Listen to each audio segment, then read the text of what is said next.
there was a time when we thought it was done, when all the Mm. top players were retiring, others were, going to the franchise, Mignon Dupria being the biggest name to leave. We thought, well, it's going to be tough. But somehow they just managed to be like a phoenix, rise from those ashes. Well, the women's side is fascinating. So when I first got into women's cricket, one of the first things I wanted to know is where are the South Africans, right? I'd been to South Africa before. I mean, I mean, every society has misogyny within it, but I didn't feel like it was like such the level of misogyny that they wouldn't have a women's team anymore. And it didn't make any sense. And the interesting thing was, I was asking cricket people in South Africa, and even they were like, "We don't know." The only thing that I thought, and it'd be interesting to see how you feel about this, but the only thing that I ever heard, and no one, this was more maybe this, not, it wasn't that anyone was giving me it, but that for a long time, their team was very white, the women's team. And so they didn't really get pushed and they didn't get the backing that they should have. And I don't know if that's true. You'd have to go back through those teams from 2000 to 2014 to have a look at it. But it's clear now that that's no longer an issue, right? It's a very multicultural team that, lots of players from different backgrounds playing and everything else. Like it looks more like, there's still, like most cricket, there's still a lot of white people involved, but it looks more like a modern South African team than before. But as you said, what's fascinating then is that's the first bit that's fascinating. The second bit that is fascinating is that when they do lose all those players, they got better.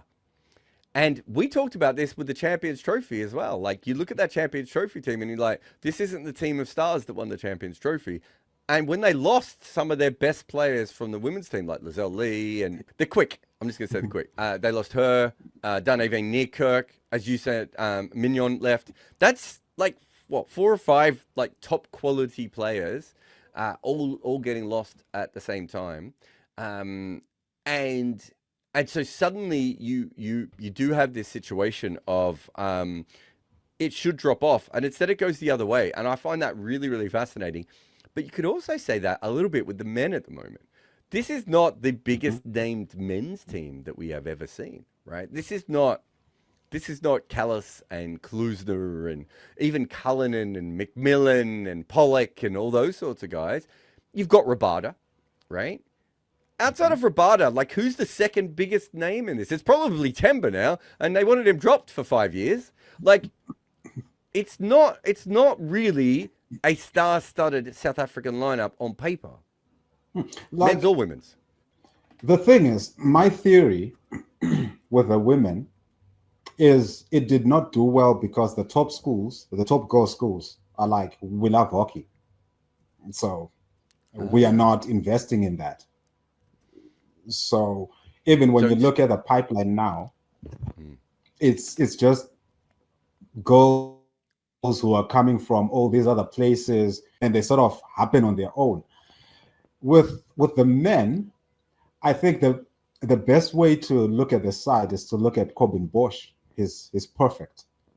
He's tried everything. His whole career is him trying to be the best he can, and things just come together for him in this short period. I think.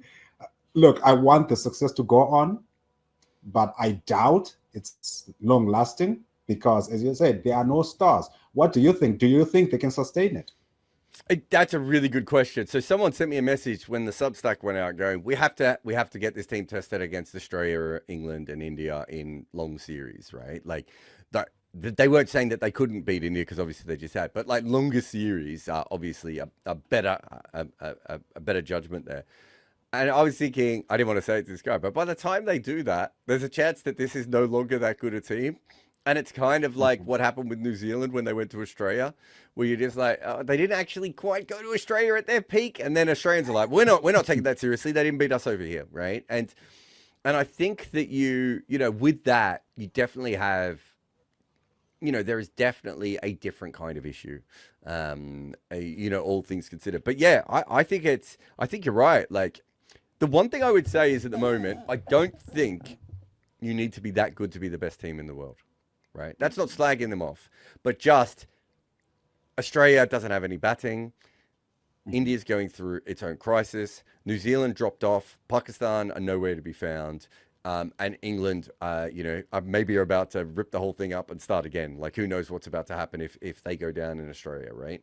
And even England, as good as they've been over the last few years, it's up and down, right? It's not like it's consistent. So maybe that allows them to have this kind of solid team with role players who all know exactly what they're doing and stick around a little bit.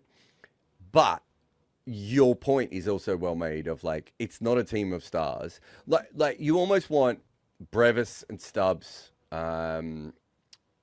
and Janssen all almost need to like become stars, like top level test stars to begin with, and also continue to go in some cases, become white ball stars as well, which they are all looking like tracking to.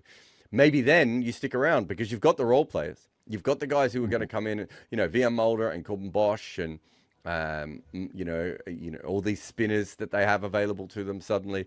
They do have a lot of people that they can do that with, but it's fascinating. Also, the other thing is, like, can they win a world title in the men's cricket or women's cricket in the next couple of years, right? That's the other big question here. Yeah, because the women have been trying and they have been the most successful. Yes, the men brought back the mace, but the women, despite not winning anything, 2 finals. That's not easy, especially like if we look at the recent World Cup, you lose as heavily as they did in their first match and you bounce back and you put those performances to get to the final. Yeah, exactly. So the women at the moment, I'm almost more shocked at the success of the women because on paper, again, it looks even less star heavy, right? Laura Wolfart is magnificent, so she is obviously a star. And then you have Marizan Kapp, who is still a fantastic player, but she's not peak Marizan Kapp anymore. But you have these players like Chloe Tyron. I think I always thought of Chloe Tyron as a good international player. She's gone to another level where she's almost like the Lance Klusner of that side at times, right? Where you just like she's going to carry them. And who's the other player who I don't rate very high who had the great World Cup? The other all rounder who comes down the order. Is it Sane? No. Oh my God, Brits? I've forgotten her name. No, we're just going to go through the entire South African women's side until I remember it, aren't we? Anik? Squad. Let me just look it up. In my head, I had either Sunelis or Tasman. No. It's Because everyone you've said. You've said everyone at the moment except for the person that I'm thinking of. And even when I'm looking at the squad, I can't find her in it. She was the one who made the runs against who made the runs against India.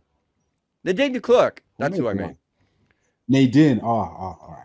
Now, I have been saying for years, just I don't get her. She can't bowl at this level. She just gets hammered almost every time I see her. I don't think her batting was good enough for her to be considered as an all-rounder. And she's just developed out of sight, like in a way that I never saw possible. Like if you would have told me she would have had this World Cup, I would have said, what have you been drinking? Like, what's happening here? Are you okay? And so I think it's their ability, and that's across men's and women's.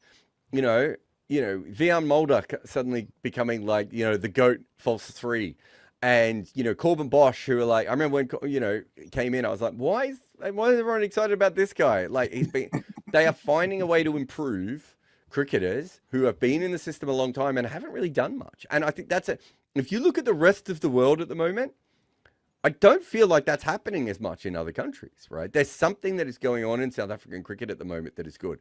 So I think that gives them another 2.5 years of the men's and the women's team if they can keep doing that, right? Of doing that. Eventually, India, England, Australia, New Zealand, Pakistan, whoever, is just going to have a bunch of stars, and they're not going to be able to keep up with them. That is the truth. Even on paper now, you would probably still pick the other. Like, I think, even though India's just lost this series, India or Australia might still be the best all-format team right at the moment, right?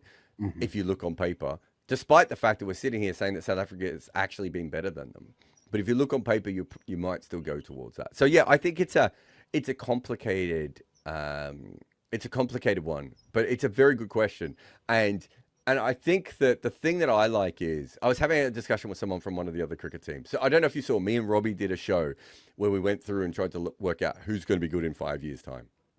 right? And one of the things we were looking at is basically the players that we know that are in the Yes. system at the moment who will be hitting their peak in 5 years' time. Right. Someone from one cricket board, I won't say who it was, Australia, got in touch to say, "Oh, you don't think we're going to be good in 5 years' time? We just won the under-19 World Cup." And I was like, "Yeah, that means you guys are going to be 23 and 24. They're not going to dominate." But someone from somewhere else was basically saying, like, you're looking at the players in the system, but we think the system is not working at the moment, and so that there will be a sort of a sweeping change, and these new players will come in. The difference is that South Africa, and probably I put Sri Lanka on this as well, is they've actually got a lot of younger players with a lot of experience. So in 5 years' time, there is a possibility that those will, as we said before, Brevis and Stubbs and Marco Janssen, these sorts of guys are, and there's more, we could add more players to that as well, are going to be 26, 27, 28. So it might not be that they have the massive success over the next 2 to 3 years, but they're also set up really well for 4 to 5 years time as well. And I think that's the key, I think, to this era. I think you can make a claim that this is the most success they've ever had, but it's a very short era. Let's see what happens when you stretch that out over 6 to 7 years, the way that we have for the 06-14 team and the 94-2000 teams. Rugby. I've heard of it. In rugby, South Africa attributes its success to Rassie Erasmus. He's brilliant. He's a master tactician. But you don't approach rugby the same way you approach cricket. Like you are not moving the pieces as much as the rugby coaches. But when you look at it from an analyst point of view, how much impact do you attribute to the coaching? Well, as I said before, there's a podcast in America, and one of the things is they rate the sort of support structures of each team, right? And so they're doing it at the moment. It's Hollinger and Duncan, and they're going through all 30 NBA teams from the best off field to the worst off field, right? Off court, I suppose it would be for them. Off field for us. And one of the things that they look at is how many times have you got averagely talented players and then upskilled them? We've just gone through 4, 5 guys, 5 guys and girls, because Chloe Tyron, I would put in there as well, just because I think she's got better. I think she always showed this promise, but they've got it out of her. It feels at the moment there is something going on in that system that is getting the most out of the cricketers that I don't think it was before, right? I think before, I think they were picking the wrong players, but also I don't think they were upskilling players the way that they are now. And if you compare that to the Australian system, which has been the gold standard of this for, 20, 30, 40 years now, the Australian players aren't coming through like that, right? Where's outside of Scott Boland, who's the second averagely talented player who's come through that has suddenly exploded? They haven't had that in a long time, right? Tim David, maybe you would put up there if you're looking across formats, but realistically, they aren't doing that. So you have to say that there must be something going on in the organizational structure or the coaching within South Africa that is doing that.